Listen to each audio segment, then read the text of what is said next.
Hey guys, welcome back to Leading Edge Cricket episode 44. Ben Stokes is going to miss out due to Punchgate. England call on a higher power for the second test match, and India are going to look to spin against England at Lord's. Today we're going to preview the second test match between England and India, which is due to get underway Thursday 11 a.m. at Lord's, just as cricket was meant to be. And I am Rob, one half of the Leading Edge Cricket podcast. And if you're brand new around here, drop a subscribe to the YouTube channel, Apple, Google, SoundCloud to not miss an episode again. And if you're brand new and you listen on one of those formats, go check us out on YouTube, subscribe over there, because we're currently playing Cricket Captain 2018, mimicking this very series as England. Can we do it better? Does Ben Stokes get banned for punching? I don't know. And today, as always, I'm joined by my co-host Rick.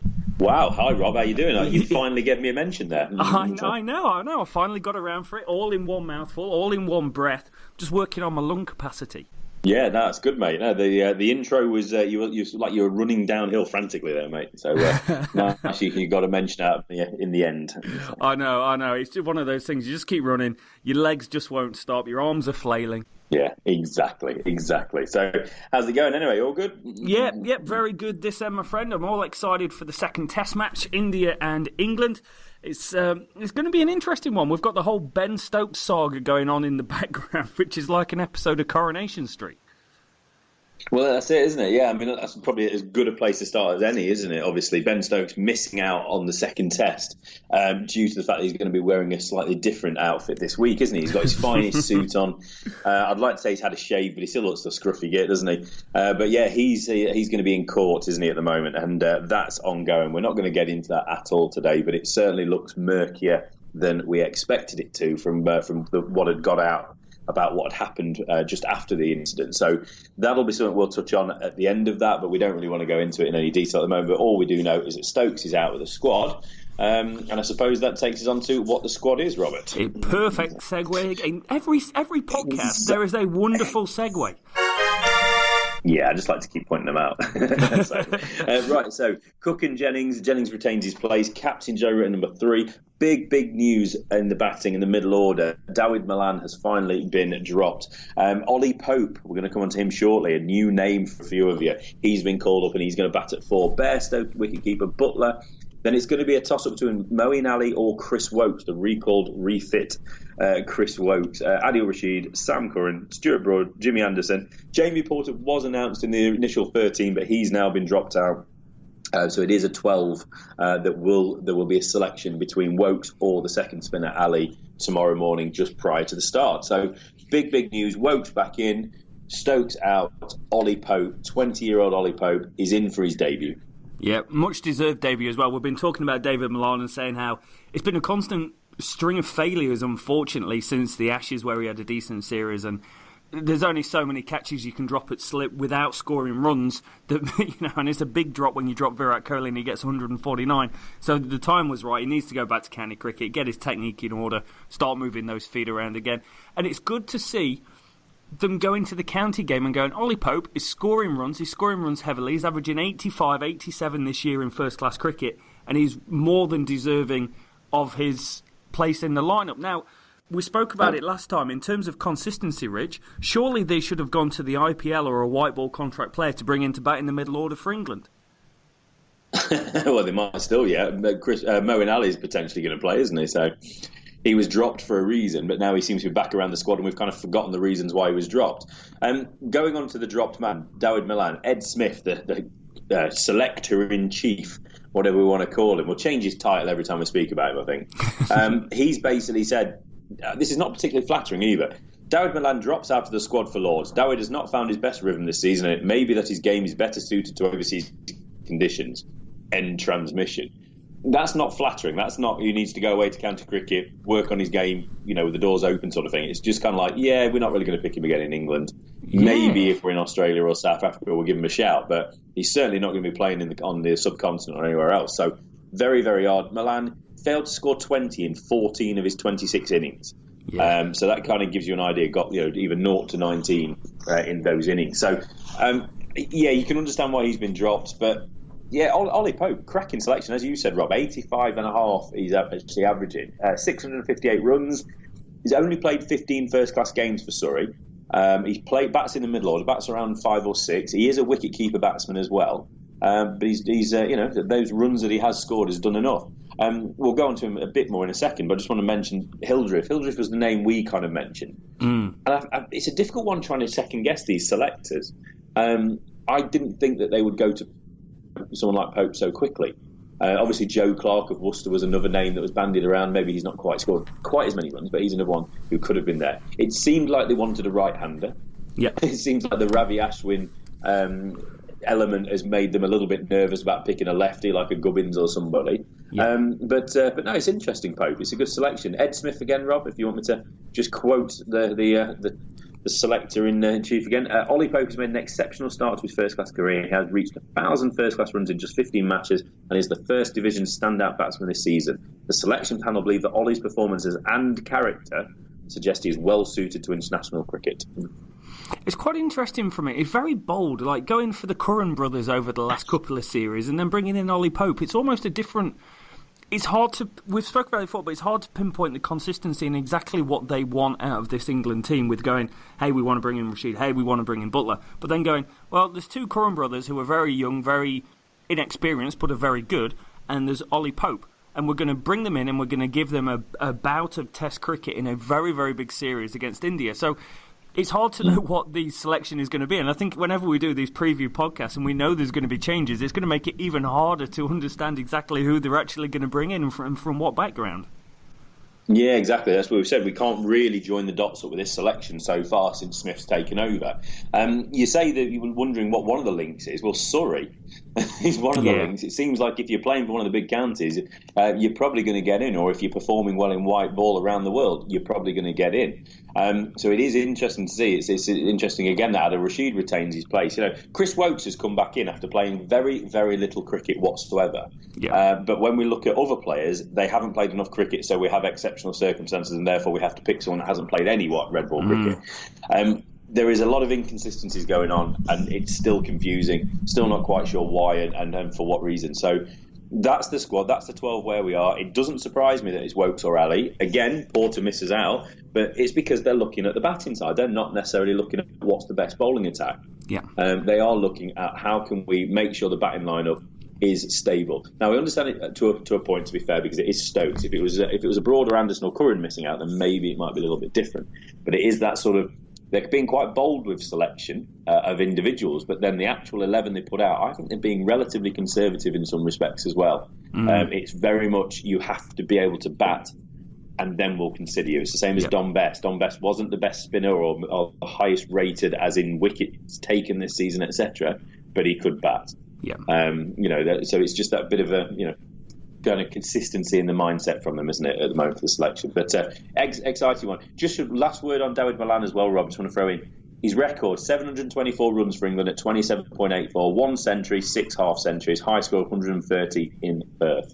Yeah, it's that mediocrity that we spoke about, and it was always a matter of time. There's only so long you can give someone that run. I think Mark Rampakash would have been the player who, at Test level, hit mediocrity perfectly, but managed to eke out 50 tests. And I think we spoke last time saying, well, Dawid Malan gets 50 tests and average 25 to 35 somewhere in the middle. And the answer is categorically from the England selectors, it's definitely a no. The final question around this England lineup, they won't change too much. They don't want to change too much. That's why Jennings is there. I'm not sure how long Jennings has got at Test level if he fails in this Test match again. Do they go with Moeen Ali or do they go with Chris Wokes? All depends on the pitch, doesn't it? All depends on the track, etc. I personally would, you look at how little they used Rashid in the last Test. Yeah. You've got Joe Root that can bowl a little bit of spin if required. I'd rather see Wokes in, because I think Wokes has performed better for England in the last year or two. Moeen Ali, there's a reason he was dropped. There's a reason he was out of the squads initially, but like I say, we seem to have forgotten those reasons, and he's back in as if nothing's happened. Yeah. Now, he did score a 60-odd against Notts the other day on TV in the 2020, so that's probably another reason that's moving him towards selection. So it's a bit of a strange one, isn't it? I mean, who was it? Was it Vaughan talking? He was saying that actually in the first Test he would have played Ali instead of Malan. Yeah. And he would have batted Ali at 4 or 5 because there's very little difference in the batting. I think that's a bit generous. I'm not quite sure Moeen Ali is a top 4 or 5 batsman for England. I think we'd like to think he is, but I think world cricket, world bowlers have kind of worked him out a little bit now. Yeah. He's not got the strongest technique in the world, has he? He's a lovely player to watch, very exciting when he's playing well, but he's certainly not in that category at the moment. No, he is. He's one of them. He needs the freedom of being able to play shots down the order, like a Graham Swan. We spoke about Graham Swan last podcast. Let's do it again. He's kind of that ilk. He can bat. He's a decent batter, but he's not someone that you want to go, hey, I need you to go and average 45 in Test match cricket at the top of the order. He'll quite happily go and average 30 to 33 maybe, batting at 7 or 8, and give you a great, differentiating part of the game where you can accelerate towards the end of your innings and really change the tide of the game. That's the sort of player he is. Let's not go and big him up to be something that he's not. And I think we do that with Ben Stokes as a country, and I think we tried to do it with Freddie Flintoff for a while. Flintoff, to me, was never a top 6 batter. He was always better playing at 7 and playing his natural game. And there's guys that are like that. It's like trying to say, hey, Ian Botham, go and bat at 3, mate. Not going to happen. Yeah, exactly. Yeah, you're not going to get Moeen Ali building innings, are you? Consistent innings, batting at 4 and hoping the lineup bats around him. He's more somebody that's going to come in later on in the innings and he can give it a bit of a smash and bat with a tail. But I'd just like to see Woakes in there as long as Woakes is fully fit, and that's the other question mark. Again, it's one of those sort of 50-50 selections, isn't it? We go really ultra conservative in selection with a Woakes and an Ali in the squad, but then we go not completely out there, should I say, but a little bit out there with a very, very young guy who's got very inexperienced in Ollie Pope. Yeah. So it's very inconsistent in some of the selections, isn't it? Quite bizarre, but all good fun. I'm looking forward to it. I'm really looking forward to it. I'm so excited when you hear of these players like Ollie Pope going to get a game. That's why I get so excited about the likes of Joe Clark and Nick Cummins, etc. I want to see these young lads come in. Sam Curran, we spoke about it in the review of the first test. He showed that he's got a little bit more pace than we hoped for. He showed he's got it with a bat, and he's got the character. And that's one thing Ed Smith mentioned about Ollie Pope. It's not just the technique or whatever the ability; it's his character, and that's the key, isn't it? You don't have to be averaging 50, 60, 70. Although Ollie Pope, you're looking pretty good, mate. Yep. But it's have you got the temperament? Have you got the character? Have you got that sort of fight in you, and that sort of balance in your character? So brilliant. Can't wait to see him. Hopefully not too early tomorrow morning if England are batting, but it'd be nice to see him back tomorrow at some point. Yeah, definitely. And moving on to India, and there's a couple of points that I need to make here. So we've got a very strong Indian community on the YouTube channel. We're always full of great comments and great insight to this Indian team and know a hell of a lot more about them than what we do. So I just want to touch on some of the things that's been said here. So Shellcap, he's basically been going on about Virat Kohli and how well he is going to do in this series. And he said, I told you I was going to guarantee you that the top run scorer in the series would be Virat Kohli. Well, Test match 1 down, you are exactly right. So it's definitely worked out like that.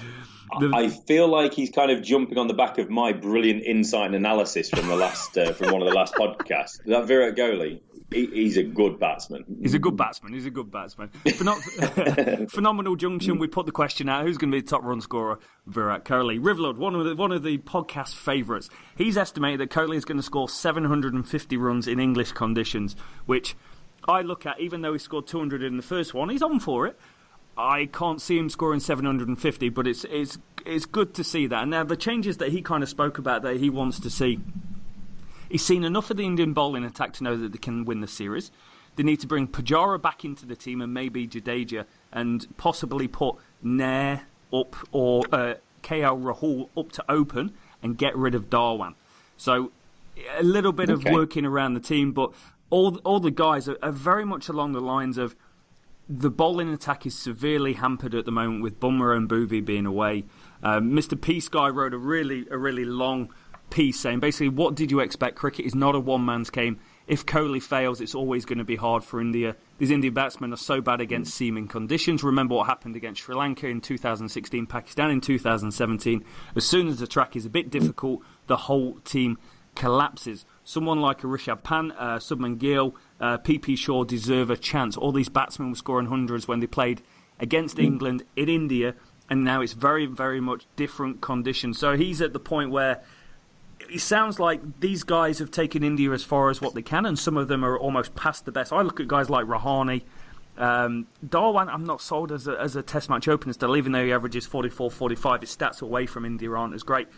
He's basically saying it's that transition period for Indian cricket. The Australians always did it very well, and India need to be very, very careful that they don't miss the boat and overstay the welcome on some of the players.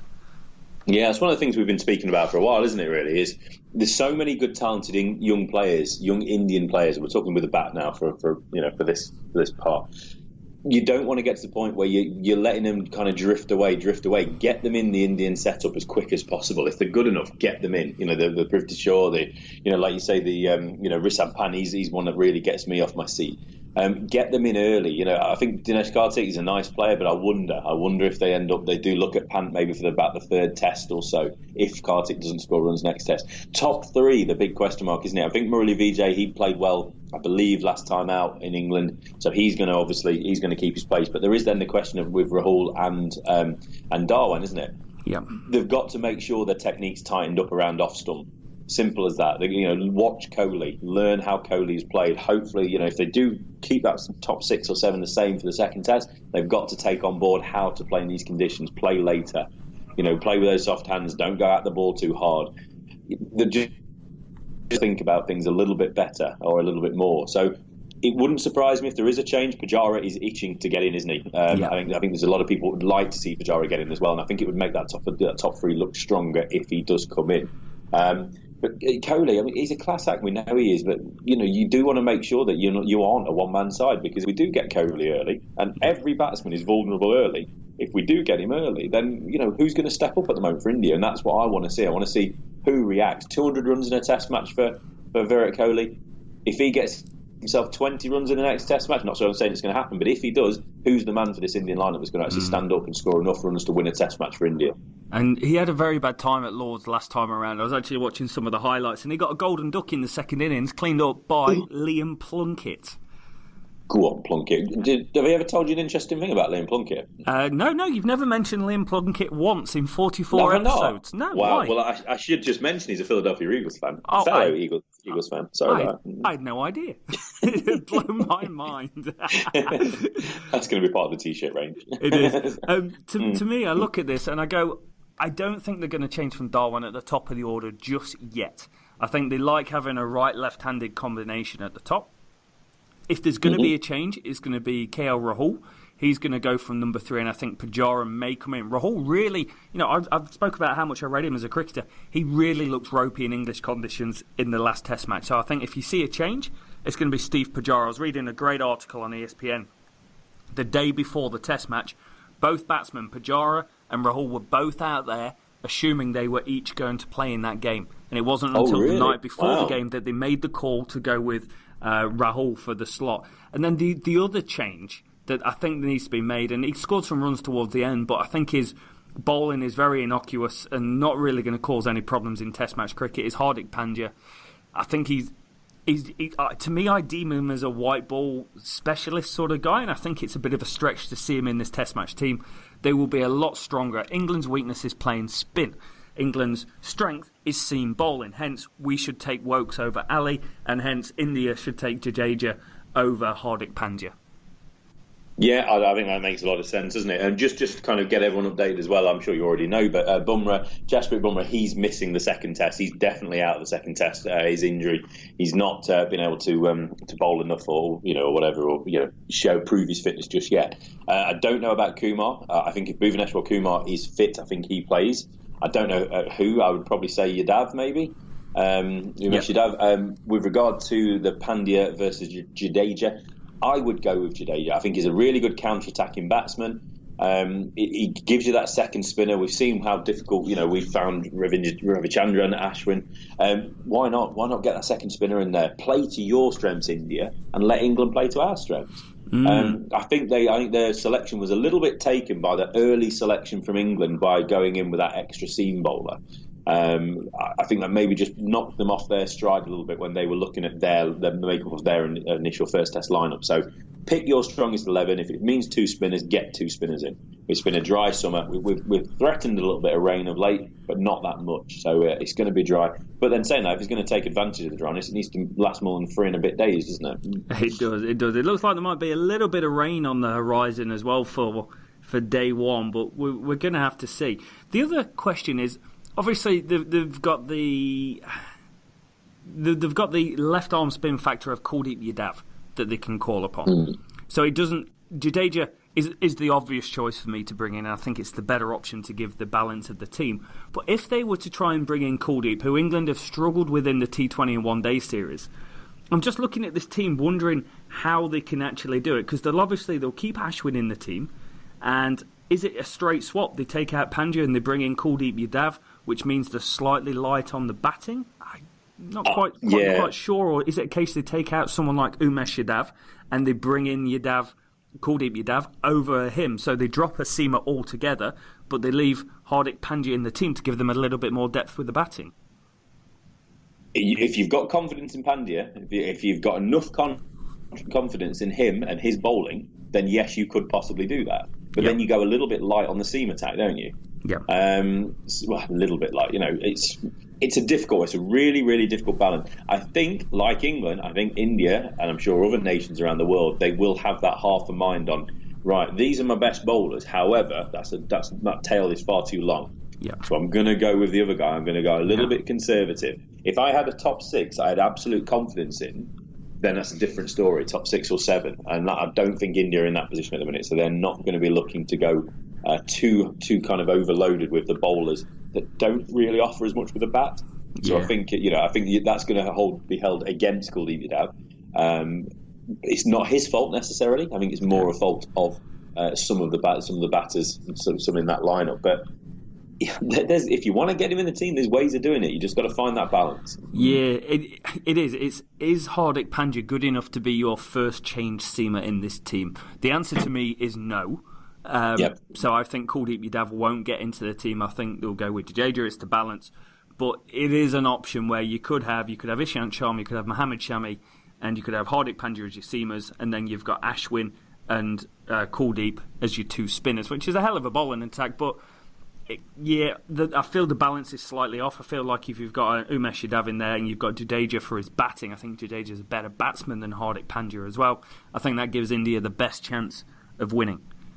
Yeah, and also over a long period of time, Ravi Jadeja has kind of established himself as a really, really good bowler in Test match cricket. So I think it'd be a little bit unfair on him. Yes, flavour of the month, the rookie, the new guy coming through, Kuldeep Yadav, it's exciting, get him in.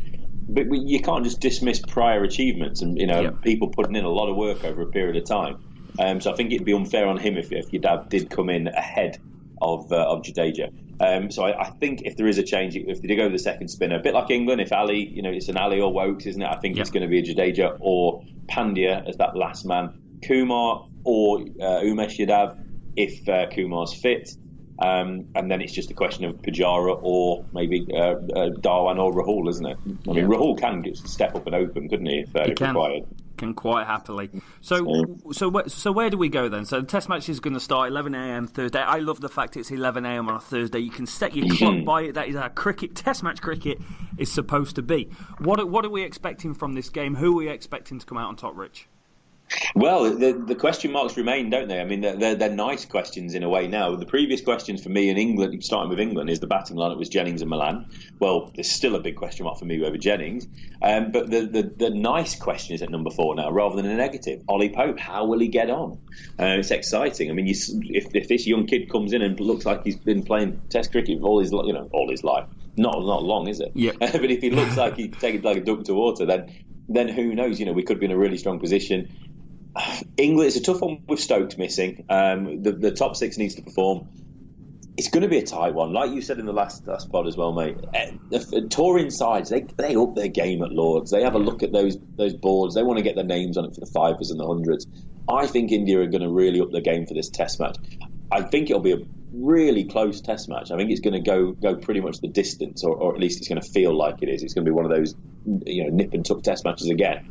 But I think that India might just have enough on the comeback after this defeat. I think they might just have enough. I think 1 or 2 players have to step up, and there's too much quality. The Murali Vijay's, etc. They've got to come through and actually share the burden of Virat Kohli. And bowling wise, if Kumar's in, I think Kumar's going to have a big, big game. Yeah, I actually agree with you. I'm going for an India victory in this. I look at it, Rahane got a century in 2014 there. Ishant Sharma took 7 for and blew England away. Murali Vijay got 90 odd. Gary Balance got 100 back in 2014. So it is a long time ago, and we all thought Gary Balance was the saviour at number 3 who can't move his feet. No, we didn't. No, okay, just me. Just me. It must be the fact that he's not fully English, which is why I thought he'd be a good player.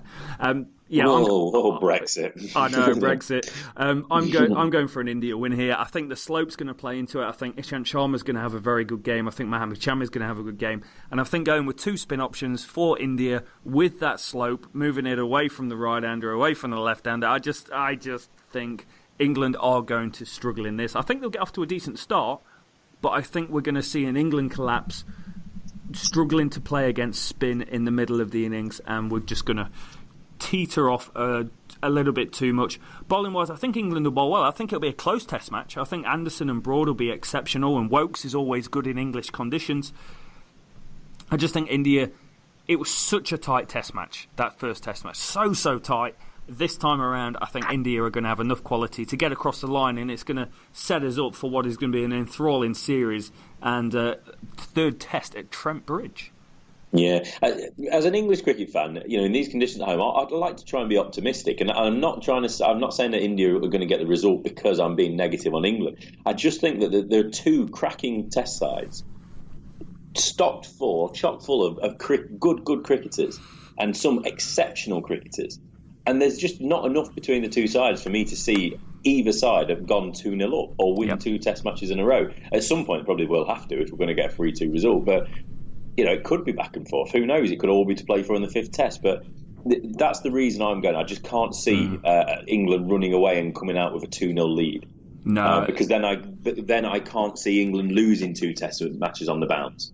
Yeah. Or losing 2 out of the final 3. So those are the reasons, but it's going to be a cracker, mate. It's going to be an absolute cracker. Lords, it's going to be brilliant. Hopefully the sun will be shining. England bowlers, they know how to bowl at Lords, and that's the other thing, isn't it? I mean, most Indian batsmen now have got experience at Lords, so it shouldn't matter too much about the slope and all that nonsense. But it's going to be, this series is just going to get better and better. I'm certain of it. It is. I can't wait, my friend. I'm going to be up tonight.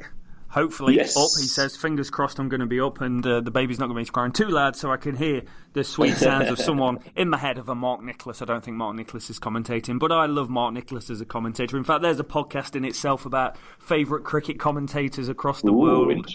Oh, that's a good shout. Yeah, that is a good shout. But I'm going to be looking forward to it. I'm going to get a couple of hours in, and then I'm going to watch the highlights when I get up in the morning, or if I get up for a feed in the night, I'm going to switch it on. I'm going to see an Alistair Cook and Keaton Jennings double century opening partnership. Get in. Good Lord, man. Hey, just before we wrap this one up, I just want to mention Ollie Pope a little bit more. Just very, very briefly, though. One point, he helped make history, didn't he? When he Surrey fielded 4 teenagers at Middlesex at the Oval last year. This was on his championship debut. That was the 4 teenagers played in the first 11. That was the first time it happened in the championship since World War II. Loved that. I think that was Amar Verdi, wasn't it? And one of the, obviously, Sam Curran. I can't remember who the other one was. Apologies. But that's fantastic. He's got 3 centuries to date, including 150 and a match-saving knock against Yorkshire. So the man knows how to score. Just the last thing as well, we've mentioned it, isn't it? That's temperament, it's ability, but maturity and cricketing brain as well. It sounds like they're the reasons that he's been fast-tracked. Yeah. So I liked it. Dan Norcross, there's an article on the ESPN Cricket Info as well. He's just put, it may feel like the pinnacle for Pope right now, as in the selection, but don't be surprised if this wonderfully adaptable, intelligent and thoughtful cricketer isn't facing and answering a whole new set of questions for England before he knows it. So everybody seems to think that this guy has got something about him. I think we shared an article, didn't we? And there's not many English kids that go across to Australia, play some grade cricket, and then get mentioned in Parliament. He basically conducted himself so well, played so well for his club in New South Wales, that he got people in very, very high places over there giving him a massive amount of credit for the way he conducted himself. So this guy, he could be, I don't want to get carried away, but he could be, I'm loath to say it because of obviously how well he's done in his career, but if the character's there, the temperament's there, this could be a bit of an Alistair Cook. He came in when he was 20 against India and he never looked back, did he? So fingers crossed, hope Ollie Pope has a cracking test match, and this is the first of many, many test matches for him, and that's one question we can stop asking of the England top 6. Bloody brilliant, Rich. Bloody brilliant. Thank you so much for listening, guys. We can't wait for the second test. You've been legends. Till next time.